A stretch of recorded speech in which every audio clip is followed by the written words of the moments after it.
عمرك سألت نفسك ليه الجيش المصري فجأة بقى واحد من أقوى الجيوش في العالم؟ هل ده مجرد تحديث روتيني للأسلحة؟ ولا في خطة سرية بتتنفذ في هدوء؟ ليه دول كتير بدأت تراقب التحركات العسكرية المصرية عن قرب؟ وإزاي الجيش المصري قدر يطور نفسه بالشكل المرعب ده في وقت قياسي؟ هل الهدف بس هو حماية الحدود؟ ولا في حاجة أكبر بكتير بتحصل ورا الكواليس؟ ركز معانا في الفيديو وصدقني هتنبهر. بس الأول ما تنساش تعمل لايك، تشترك في القناة وتفعل الجرس علشان يوصلك كل جديد. انت مين؟ تقول على مصر احنا انتصرنا على مصر؟ تنتصر مين؟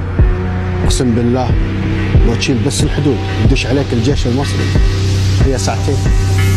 فراعنة هذول. قسما بالله اللي حيقرب لها لأشيله من فوق وش الأرض. أرضي وأنا حر، ولا تلومن إلا أنفسكم. عيب تتعاملوا مع ناس كبار.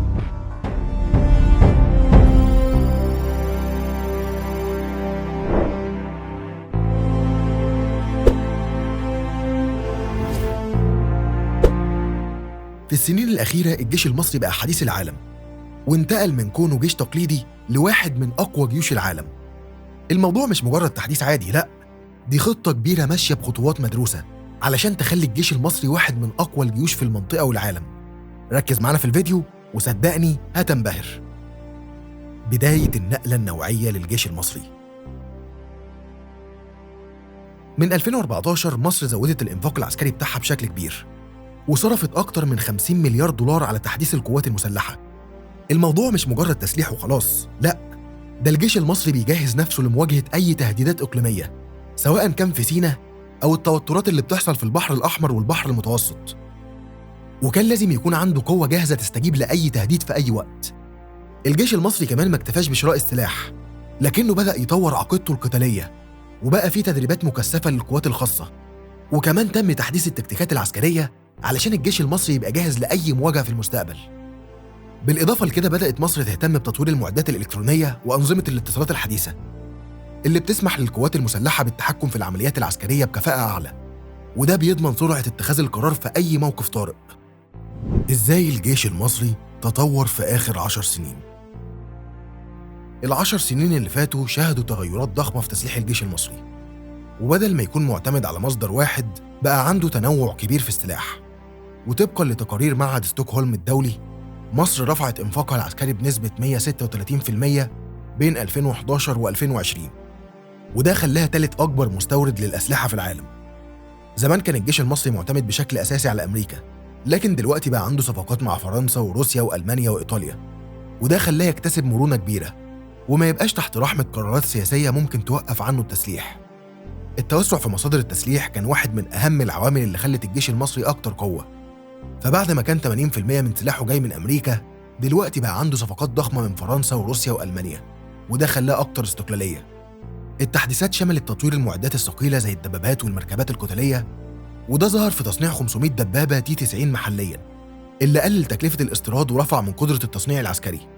ده غير تحديث أسطول المركبات المدرعة بمدرعات مقاومة للألغام، اللي ساعدت القوات المصرية في عمليات مكافحة الإرهاب في سيناء. الجيش المصري كمان زود أعداد وحدات التدخل السريع، وبدأ يستخدم تكتيكات جديدة في الحروب غير التقليدية، زي تطوير منظومات الطائرات المسيرة اللي بتستخدم في الاستطلاع والضربات الدقيقة. مصر مش بس اهتمت بشراء السلاح، لكنها ركزت على تطوير البنية التحتية العسكرية، زي إنشاء قواعد عسكرية جديدة زي قاعدة محمد نجيب، واللي تعتبر أكبر قاعدة عسكرية في أفريقيا، وقاعدة برنيس اللي بتأمن البحر الأحمر. القواعد دي مش مجرد منشآت عسكرية، لكنها نقط استراتيجية بتساعد في تنفيذ عمليات الجيش بشكل أسرع وأكتر كفاءة. بجانب التحديثات في العتاد، الجيش المصري بدأ يهتم أكتر بالتكنولوجيا العسكرية، فبدأ يطور أنظمة قيادة وتحكم رقمية بتسمح بإدارة العمليات عن بعد، وده خلى الجيش أسرع في الاستجابة لأي تهديدات. تطور الجيش المصري في آخر 10 سنين مش بس كان في التسليح، لكنه شمل كمان رفع كفاءة الأفراد من خلال التدريبات المستمرة والمناورات مع جيوش عالمية زي أمريكا وروسيا وفرنسا. المناورات دي مش بس بتحسن مهارات الجيش، لكنها بتساعد كمان في تبادل الخبرات والتعرف على أحدث التكتيكات العسكرية العالمية. باختصار، الجيش المصري النهاردة مش هو نفس الجيش من 10 سنين، لكنه بقى قوة عسكرية متكاملة قادرة على حماية مصالح مصر داخلياً وخارجياً، وبيتحرك بخطى ثابتة علشان يكون ضمن أقوى جيوش العالم خلال السنوات الجاية. سلاح الجو المصري، طفرة ضخمة في القوة الجوية. القوات الجوية المصرية حصلت على تحديثات ضخمة خلال السنين اللي فاتت، وده خلاها تبقى قادرة على تنفيذ عمليات جوية معقدة في أكتر من مكان في نفس الوقت. حالياً مصر عندها 218 مقاتلة F-16 أمريكية، وده بيخليها رابع أكبر مشغل للطائرة دي في العالم. طائرات بدون طيار مسلحة زي وينج لونج الصينية اللي أثبتت كفاءتها في سينا، و4 طائرات إنذار مبكر من نوع A2C هوك آي اللي بتساعد في كشف أي تهديدات جوية. كنا عملنا فيديو بيتكلم عن سلاح الجو المصري، هسيب الفيديو في التعليق المثبت وصندوق الوصف، انزل شوفه بعد ما تخلص الفيديو ده. التحديثات دي خلت سلاح الجو المصري واحد من أقوى القوات الجوية في أفريقيا والشرق الأوسط بعد إسرائيل وتركيا. وكمان الجيش استثمر في تطوير أنظمة الحرب الإلكترونية اللي بتساعد في التشويش على اتصالات العدو وإرباكه في المعارك. وكمان بدأ سلاح الجو المصري في تدريب الطيارين على تكتيكات القتال الجوي الحديثة، وده زود من قدرته على تنفيذ عمليات هجومية ودفاعية بكفاءة عالية. مصر بدأت تهتم بصناعة الطائرات بدون طيار لأنها بقت عنصر أساسي في أي جيش حديث. في 2022 أعلنت مصر عن تصنيع الطائرة بدون طيار نوت، واللي بتعتبر أول طائرة مسيرة محلية الصنع، وبتتميز بقدرة على تنفيذ عمليات استطلاع وهجمات دقيقة. البحرية المصرية، السيطرة على البحر الأحمر والمتوسط. القوات البحرية المصرية بقت واحدة من أقوى البحريات في العالم، واحتلت مكانة متقدمة بين أقوى 10 بحريات عالمياً طبقاً لموقع نافال نيوز. مصر بتمتلك إيه؟ مصر عندها 2 حاملة طائرات هليكوبتر من طراز مسترال، جمال عبد الناصر وأنور السادات. بتقدر تشيل 16 طائرة هليكوبتر هجومية و50 مدرعة، وبتساعد في تنفيذ عمليات الإنزال البحري والهجوم الساحلي. وكمان 4 غواصات ألمانية تايب 209 وتايب 1400، ودي غواصات حديثة جدا بتقدر تنفذ عمليات سرية تحت المية وتهاجم السفن والغواصات المعادية باستخدام التوربيدات والصواريخ. وكمان فرقاطات فريم الفرنسية تحيا مصر، ودي فرقاطات متطورة جدا بتستخدم في حماية السواحل المصرية وعمليات الهجوم البحري. فرقاطات ميكو A200 الألمانية اللي بتعتبر من أفضل الفرقاطات في العالم في الدفاع الجوي والهجوم البحري. وكمان 4 كورفيتات جويند 2500 الفرنسية، و3 منهم تم تصنيعهم محليا في مصر، ودي خطوة مهمة جدا في تصنيع السفن الحربية. وكورفيتات تايب 056 الصينية اللي بتستخدم في عمليات الاستطلاع والهجوم البحري.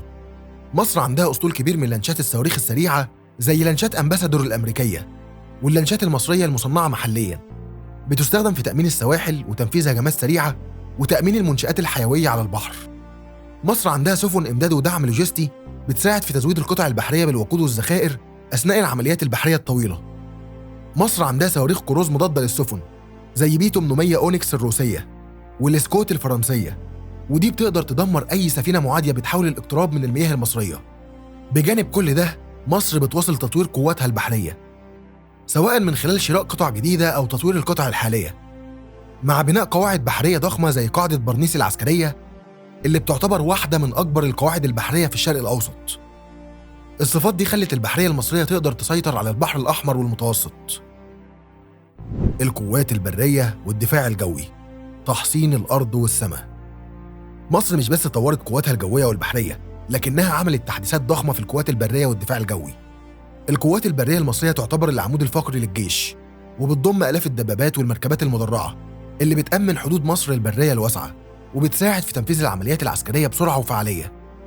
مصر عندها أكتر من 4000 دبابة قتال رئيسية، منها 1300 دبابة M1A1 أبرامز اللي بيتم تصنيعها وتجميعها محلياً.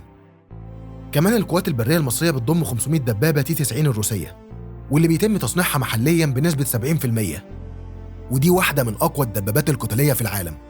مش بس كده، مصر طورت ترسانتها من المدرعات الخفيفة زي التمساح 3 اللي بتستخدمها القوات الخاصة المصرية وفرق التدخل السريع، ودي بتوفر حماية عالية ضد الألغام والمتفجرات. القوات البرية كمان عندها أكبر قوة مدفعية في الشرق الأوسط بأكتر من 2000 مدفع ميداني وأكتر من 1500 راجمة صواريخ متعددة الفوهات اللي بتديها قدرة نارية ضخمة. الدفاع الجوي المصري، الدرع الحامي للسماء المصرية. مصر بتمتلك واحدة من أقوى منظومات الدفاع الجوي في العالم، وده بسبب امتلاكها مزيج متكامل من أنظمة الدفاع الجوي قصيرة ومتوسطة وبعيدة المدى. أنظمة بعيدة المدى، مصر عندها منظومة S-300 VM الروسية، اللي بتقدر تكتشف وتضرب الطائرات المعادية من مدى يتجاوز 250 كيلومتر. أنظمة متوسطة المدى زي بوك M2 وتور M2 الروسية اللي بتقدر تعترض الطائرات بدون طيار والصواريخ الجوالة. أنظمة قصيرة المدى زي بانثر S1 وأفنجر الأمريكية اللي بتوفر حماية قوية ضد الهجمات الجوية القريبة. بجانب كده مصر عندها شبكة رادارات قوية متقدمة بتغطي كل أجواءها، وده بيخلي أي محاولة اختراق للحدود الجوية المصرية شبه مستحيلة. مستقبل الجيش المصري. مصر دلوقتي مش بس بتشتري سلاح، لكنها كمان بدأت تصنع أسلحتها بنفسها، وبدأت تصدر بعض المعدات العسكرية لدول أفريقية وعربية، وده بيعني إنها بتتحول من مجرد مستورد لمصنع للأسلحة. ولو استمر التطور بالشكل ده ممكن خلال 10 سنين نشوف الجيش المصري بين أقوى 10 جيوش في العالم. لكن التحدي الحقيقي هو الحفاظ على معدلات التطور دي والاستثمار أكتر في التصنيع العسكري.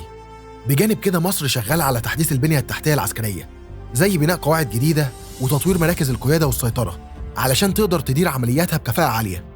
دلوقتي مصر داخلة في شراكات عسكرية مع دول صناعية كبرى، وده ممكن يخليها تنتج معدات عسكرية أكتر تطور خلال السنوات الجاية، وده هيخليها قوة لا يستهان بيها. بس كده، لو لسه بتتفرج لحد دلوقتي شكراً إنك كملت معانا لآخر الفيديو. لو عجبك التقرير ما تنساش اللايك والاشتراك علشان يوصلك كل جديد. نشوفك في الفيديو الجاي. سلام. انت مين؟ تقول على مصر احنا انتصرنا على مصر، تنتصر مين؟ اقسم بالله لو تشيل بس الحدود يدش عليك الجيش المصري هي ساعتين. فراعنة هذول. قسما بالله اللي هيقرب لها لأشيله من فوق وش الأرض. أرضي وأنا حر، ولا تلومن إلا أنفسكم. عيب